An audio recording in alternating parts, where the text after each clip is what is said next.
नमस्कार छात्रों, बीए तृतीय वर्ष द्वितीय प्रश्न पत्र की इस कक्षा में आप सभी का स्वागत है।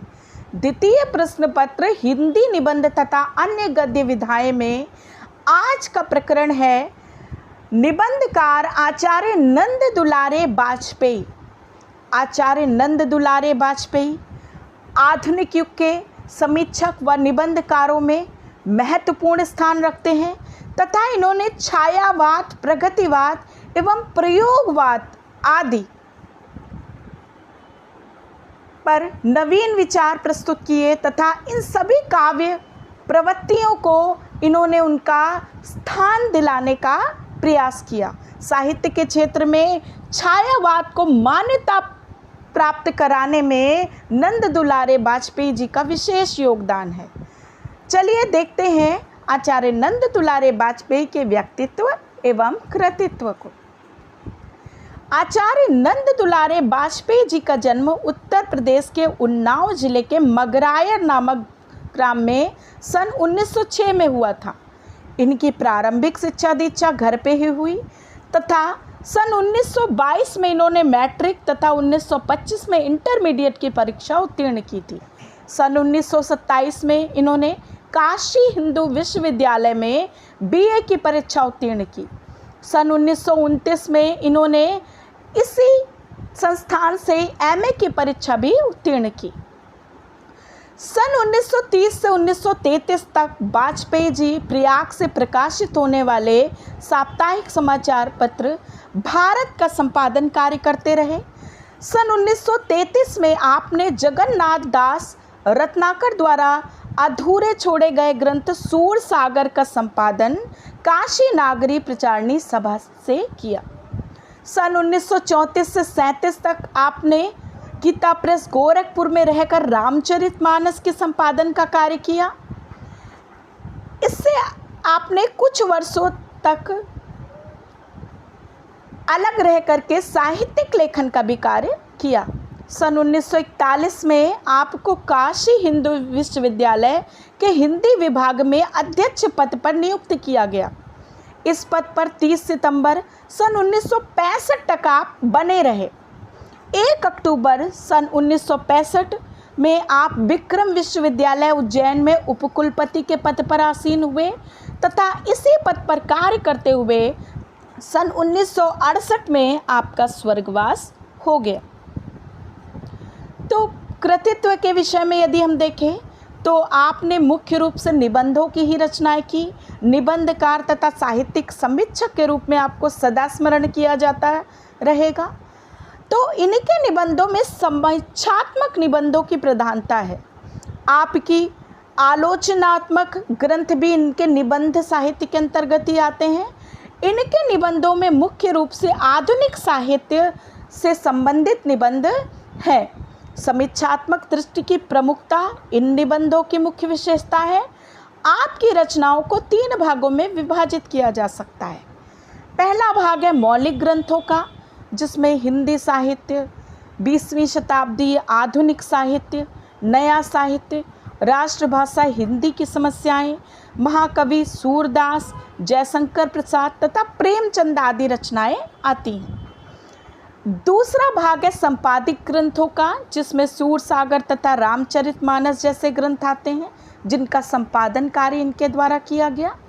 तीसरे भाग में संकलित ग्रंथ आते हैं जिनके अंतर्गत साहित्य सुषमा, सूर संदर्भ, हिंदी साहित्य का संक्षिप्त इतिहास, हिंदी की श्रेष्ठ कहानियाँ आदि आते हैं। व्यक्तित्व का विकास यदि हम देखें तो शुक्लोत्तर युग में जिन समीक्षकों का उदय हुआ उसमें आचार्य नंद दुलारे वाजपेयी जी का स्थान महत्वपूर्ण है। वस्तुतः वे शुक्ल जी के सच्चे उत्तराधिकारी थे। उन्होंने शुक्ल जी की गंभीर समीक्षा पद्धति का विकास किया। वाजपेयी जी ने शुक्ल जी का अनुकरण ना करते हुए उनके द्वारा बंदी बधाई आलोचनात्मक पद्धति की ओर संकेत करते हुए अपनी मौलिक मान्यताओं को पाठकों के सम्मुख प्रस्तुत किया। अपने मौलिक दृष्टिकोण, नव्यतर समीक्षात्मक मान तथा तलस्पर्श दृष्टि एवं मार्मिक व्याख्या के कारण ये हिंदी के मूर्धन्य आलोचकों में गिने जाते हैं।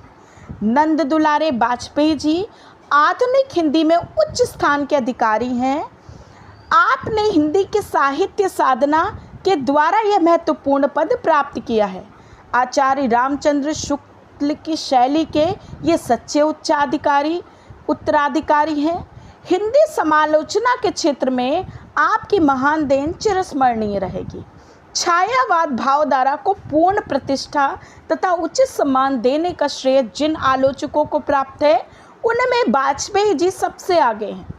वाजपेयी जी की मृत्यु से हिंदी जगत का एक बहुत ही प्रतिष्ठित साहित्यकार, समीक्षक, निबंधकार तथा रत्न की अपूर्णीय क्षति हुई है। निबंधकार और आलोचक के रूप में यदि हम इनके व्यक्तित्व को देखें तो आपके निबंध विवेचनात्मक और गवेषणात्मक शैली में लिखे गए हैं तथा सर्वथा मौलिक हैं। इनमें आपके व्यक्तित्व की छाप स्पष्ट रूप से परिलक्षित होती है। निबंध और आलोचना के क्षेत्र में आपका विपुल साहित्य है। वाजपेयी जी हिंदी के स्वच्छंदतावादी और मुक्त समीक्षक कहे जाते हैं। इनकी समीक्षा मधुर किंतु सशक्त है। पत्र पत्रिकाओं में भी समय समय पर इनके उच्च कोटि के गवेषणात्मक तथा विवेचनात्मक निबंध प्रकाशित होते रहे हैं। आपके प्रायः समस्त निबंध साहित्यिक विषयों पर ही लिखे गए हैं। साहित्यिक निबंध इनके दार्शनिक, सामाजिक और पत्र संबंधी विषयों पर मिलते हैं। इनमें भी इनका व्यक्तित्व ही प्रधान रूप से सामने आता है। मौलिकता तथा स्पष्टता। मौलिकता और स्पष्टता वाजपेयी जी के निबंधों और आलोचनाओं के प्रमुख गुण हैं। कठिन से कठिन विषय को भी आप सरल शब्दों में भली भांति समझा देने का प्रयास करते हैं और ये आपके अध्यापकीय व्यक्तित्व के कारण ही संभव हुआ है।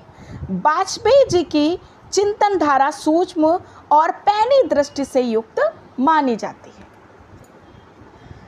तो इस तरह से यदि हम देखें तो आपने हिंदी गद्य में दोनों तथा निबंध दोनों प्रकार के ही साहित्य की प्रभावशाली समीक्षा की है। पंत प्रसाद महादेवी और निराला के काव्य की समीक्षा की है। साथ ही साथ प्रेमचंद के उपन्यास और कहानियों की भी सुंदर और सफल समीक्षा प्रस्तुत की है।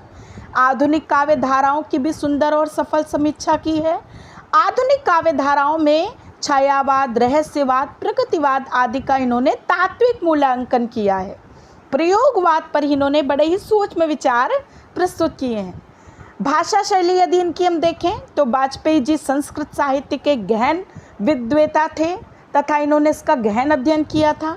इसलिए आपकी भाषा संस्कृत शब्दों के से भरी हुई तथा खड़ी बोली है। आपकी भाषा बहुत व्यावहारिक है। आपने लिखने के लिए जिस प्रकार के गंभीर एवं विवेचनापूर्ण विषय लिए हैं, उनका निष्पादन सरल भाषा में पूर्ण रूप से संभव नहीं था। फलतः आपकी भाषा पूर्ण रूप से गंभीर तथा संयत है। आपकी भाषा में सूक्ष्म विचारों को स्पष्ट करने की विचित्र क्षमता है।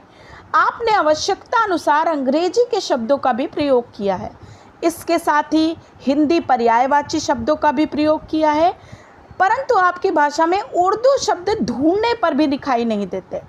आपने अपने विचारों को एक प्रकार वाक्यों में पिरो करके रख दिया है। तो यदि हम देखें हिंदी निबंधकारों में वाजपेयी जी का स्थान, तो वाजपेयी जी के निबंधों में जिस प्रकार की गंभीरता मिलती है, तो उस तरह उनकी भाषाओं में एक बात की पुनरावृत्ति नहीं मिलती है। भाषा की समाज शक्ति उनकी शैली में कूट कूट कर भरी हुई है, क्योंकि वे एक ही वाक्य में एक ही शब्द का कभी दो बार प्रयोग नहीं करते। वाजपेयी जी का शब्द चयन बड़ा ही उपयुक्त, मनोरम और सुगठित है। उनके शब्द भाव और विचारों से अनुप्राणित थे। नए शब्दों की रचना एवं उनका सार्थक भावानुकूल प्रयोग उनके हिंदी के शब्द भंडार को समृद्धि प्रदान करने के भाव को उद्घोषित करता है। अतः शुक्लोत्तर काल के निबंधकारों और समालोचकों में नंद दुलारे वाजपेयी जी का स्थान अद्वितीय है। प्रसाद की समालोचना उन्होंने इसी समन्वित दृष्टिकोण के द्वारा की है। उदाहरण के तौर पे हम उनके निबंध के इस भाग को देख सकते हैं कि निराला जी का श्रृंगार सर्वत्र संयमित है। काव्य में प्रत्येक प्रकार का श्रृंगार वर्णन करते हुए निराला का व्यक्तित्व कहीं भी शारीरिक अथवा मानसिक दौर्बल्य से आक्रांत नहीं दिखाई पड़ता। आधुनिक हिंदी के किसी भी कवि के संबंध में यह बात कही नहीं जा सकती। यह निराला के श्रृंगार की बहुत बड़ी विशेषता है। तो कितनी सुंदरता के साथ वे निराला के श्रृंगार की विशेषता को अपने निबंध में व्यक्त करते दिखाई देते हैं। तो आचार्य नंद दुलारे वाजपेयी जी ने अपने छायावाद निबंध में प्रकृति को चेतन सत्ता से जोड़ने का भाव प्रकट किया है, तथा आचार्य नंद दुलारे वाजपेयी जी के निबंध जो हैं उनमें साहित्य समाज और साहित्य, सामायिक परिवेश, साहित्य और सामाजिक जीवन, साहित्यकार का दायित्व आदि कई दृष्टियों का वर्णन किया गया है। तो इस तरह से हम देखते हैं कि वाजपेयी जी के निबंधों में विद्वता और चिंतन, पाश्चात्य और भारतीय दृष्टिकोण तथा प्राचीन एवं नवीन का भूतपूर्व समन्वय देखने को मिलता है। कक्षा के अगले भाग में हम देखेंगे आचार्य नंद दुलारे वाजपेयी जी द्वारा विरचित निबंध छायावाद। धन्यवाद।